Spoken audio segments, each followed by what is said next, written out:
بسم اللہ الرحمن الرحیم۔ السلام علیکم ورحمۃ اللہ وبرکاتہ۔ دوستو، حافظ وقاص وظائف چینل میں خوش آمدید ہے۔ یاد رکھیں میرے بھائیوں، استغفار ایسا عمل ہے کہ دنیاوی طور پر بھی ہمیں اس سے بہت سے فائدے ہوتے ہیں۔ استغفار کرنے سے انعامات حاصل ہوتے ہیں۔ حضرت امام حسن رضی اللہ عنہ ایک مرتبہ آپ حضرت امیر معاویہ رضی اللہ عنہ کے ہاں تشریف لائے تو وہاں ایک شخص نے آپ سے کہا کہ امام حسن رضی اللہ عنہ، میرے پاس مال بہت ہے لیکن بیٹے نہیں ہیں، مہربانی کر کے مجھے کوئی وظیفہ ہی بتاتے ہیں اولاد کے حوالے سے۔ تو آپ رضی اللہ عنہ نے فرمایا کہ استغفار کرو۔ اب یہ شخص چلا گیا۔ اس شخص کے بارے میں لکھا گیا ہے کہ روزانہ 700 مرتبہ یہ شخص استغفار کرنے لگا۔ یہ شخص استغفار پڑھتا گیا، اس کی برکت کی وجہ سے اللہ نے اسے بیٹے عطا کر دیے۔ اس شخص کو اللہ نے 1 یا 2 نہیں بیٹے دیے بلکہ 10 بیٹے عطا کیے۔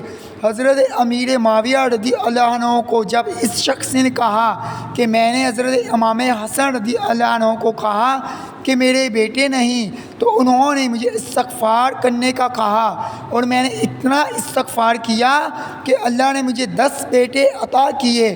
آپ رضی اللہ عنہ نے اس شخص سے کہا کہ آپ پوچھ ہی لیتے امام حسن سے کہ یہ وظیفہ انہوں نے اولاد والا کہاں سے آپ کو بتایا ہے، میرے علم میں بھی اضافہ ہو جاتا۔ اب معاملہ یہ ہوا کہ دوبارہ ان کی ملاقات ہو جاتی ہے۔ جب یہ ملاقات ہوئی تو انہوں نے پوچھ ہی لیا کہ حضرت آپ نے یہ وظیفہ بتایا تھا، یہ کہاں سے بتایا تھا؟ مجھے اس کا بڑا انعام ملا، بہت برکت ملی۔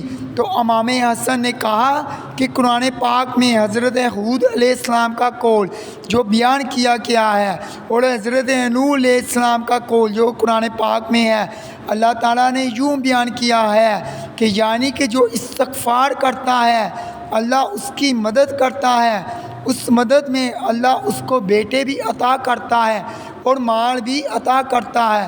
میری آپ تمام بہن بھائیوں سے گزارش ہے، اگر آپ اولاد سے محروم ہیں تو ہر وقت استغفار کیا کریں، انشاءاللہ تعالیٰ اس کی برکت کی وجہ سے اللہ پاک آپ کو ضرور اولاد جیسی نعمت سے نوازے گا۔ اگر ابھی تک آپ نے ہمارا چینل حافظ وقاص وظائف کو سبسکرائب نہیں کیا تو برائے مہربانی سبسکرائب کر لیں تاکہ آنے والی مزید ویڈیو آپ تمام بہن بھائیوں تک پہنچ سکے۔